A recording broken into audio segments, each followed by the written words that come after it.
अधर्मशाला। एकदा रङ्गपुरस्य ज्येष्ठाः सम्भूय पथिकानां सौकर्यार्थं ग्रामस्य मुख्यमार्गस्य समीपे एकां धर्मशालां निर्मितवन्तः। तत्र पाचिकां, लिपिकारं, कर्मकरं च नियोजितवन्तः च। कानिचन दिनानि धर्मशाला निरीक्षितरूपेण उत्तमतया एव प्राचलत्। सामान्यतया पथिकाः धर्मशालायां भोजनं कृत्वा निद्रां कृत्वा अनन्तरदिने प्रयाणम् अनुवर्तयन्ति स्म। केचन धनिकाः धर्मशालायाः त्रिभ्यः कार्यकर्तृभ्यः अपि स्वेच्छानुसारं धनं दत्त्वा गच्छन्ति स्म। एवं धनस्वीकरणस्य अभ्यासः जातः लिपिकारादीनाम्। अतः ते धर्मशालाम् आगन्तृभ्यः सर्वेभ्यः अपि धनस्य सङ्ग्रहणम् आरब्धवन्तः। धनं येन यच्छन्ति तेभ्यः धर्मशालां प्रवेष्टुम् अपि अनुमतिं न ददति स्म ते। ये धनं न यच्छन्ति तेषां कृते वृद्धा भोजनार्थं कदलीपर्णम् एव न स्थाप्यति स्म। धनं विना लिपिकारः शयनार्थं स्थलमेव न दर्शयति स्म। एवं सा धर्मशाला सवसतिकोपहारमन्दिरत्वेन परिवर्तिता अभवत्। एतं विचारं ग्रामजनाः यथा न जानीयुः तथा जागरूकता स्वीकृता आसीत् तैः। कदाचित् कश्चित् युवकः आर्यपुरं गच्छन् आसीत्। रङ्गपुरस्य समीपे आगमनसमये अन्धकारः अभवत्। अतः सः वासार्थं रङ्गपुरस्य धर्मशालां गतवान्। परन्तु तस्य समीपे धनं न आसीत् इति कारणेन धर्मशालायाः कार्यकर्तारः तस्मै धर्मशालां प्रवेष्टुमेव अनुमतिं न दत्तवन्तः। सः युवकः तस्यां रात्रौ आहारं विना धर्मशालायाः बहिः कस्यचित् वृक्षस्य अधः निद्रां कृत्वा अनन्तरदिने आर्यापुरं गतवान्।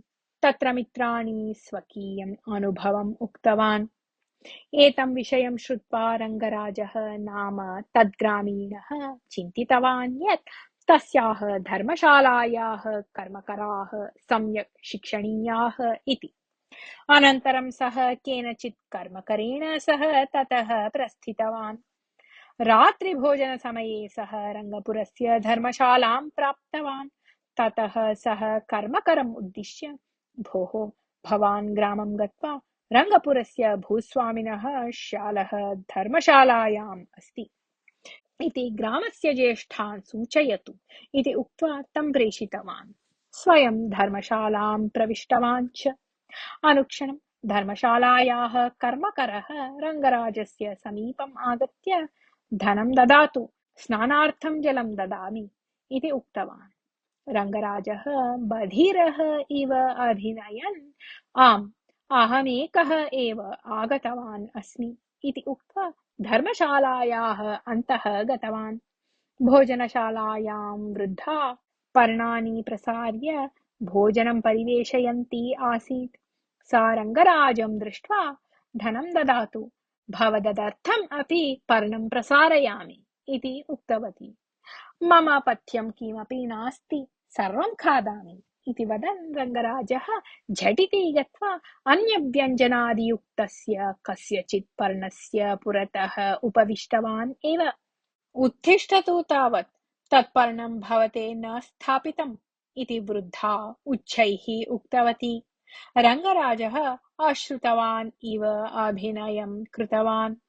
सः तत्र उपविशतु नाम सः बधिरः अस्ति, अतः अन्यत्र अपरं पर्णं प्रसारयतु इति ये भोजनं कर्तुम् आगतवन्तः आसन् ते उक्तवन्तः। भोजनार्थम् उपविष्टस्य उत्थापनं महापापाय इति ते उक्तवन्तः इति कारणेन वृद्धा मौनम् आश्रितवती। रङ्गराजः पूर्णोदरं भोजनं कृत्वा लिपिकारसमीपं गत्वा, मदर्थं शय्या कृता प्रसारिता अस्ति इति पृष्टवान्। तदर्थं धनं दातव्यम् इति लिपिकारः उच्चैः उक्तवान्। यदि उत्तमाशया स्यात् तर्हि ताम् एव प्रसारयतु इति उक्तवान् रङ्गराजः। लिपिकारः द्वारसमीपं गत्वा कर्मकरम् उक्तवान्, भोः, एतं बधिरं बहिः प्रेषयतु। एषः एतां धर्मशालां स्वस्य पितामहस्य सम्पत्तिं भावयति इति भाति इति। कर्मकरस्य लिपिकारस्य च आगमनात् पूर्वम् एव रङ्गराजः अन्येषां निमित्तं प्रसारितायां शय्यायां शयनं कृतवान् एव। निद्रां प्राप्तवान् इव अभिनयम् अपि कृतवान् सः। कर्मकरः आगत्य रङ्गराजम् उत्थापितवान्। रङ्गराजः नेत्रे उन्मीलयन् कः विशेषः इति पृष्टवान्। भवान् प्रथमं बहिः गच्छतु इति उक्तवान् कर्मकरः। एतावता ग्रामस्य द्वित्राः ज्येष्ठाः त्वरया धर्मशालां प्रविश्य भूस्वामिनः श्यालः आगतवान् अस्ति खलु, सः कुत्र अस्ति इति पृष्टवन्तः। तदा रङ्गराजः, स्वामिन्, भूस्वामिनः श्यालस्य विषये अनन्तरं चिन्तयाम। धनं न दत्तवान् इति कारणतः एते एतस्यां रात्रौ मां धर्मशालातः बहिः प्रेषयन्तः सन्ति, पश्यन्तु इति वदन् ग्रामस्य ज्येष्ठान् प्रवृत्तं सर्वं निवेदितवान्।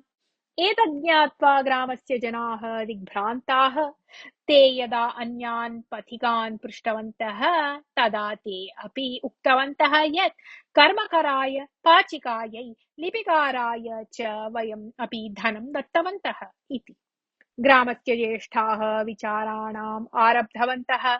धर्मशालायां स्थिताः त्रयः अपि कर्मकराः प्रयाणिकेभ्यः धनं सङ्गृहीतवन्तः इत्येतत् सप्रमाणं निरूपितम् अभवत्। ग्रामस्य ज्येष्ठाः तेभ्यः दण्डं दत्त्वा तान् उद्योगात् निष्कासितवन्तः।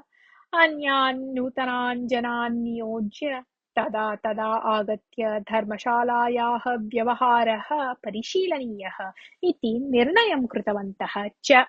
कथा समाप्ता।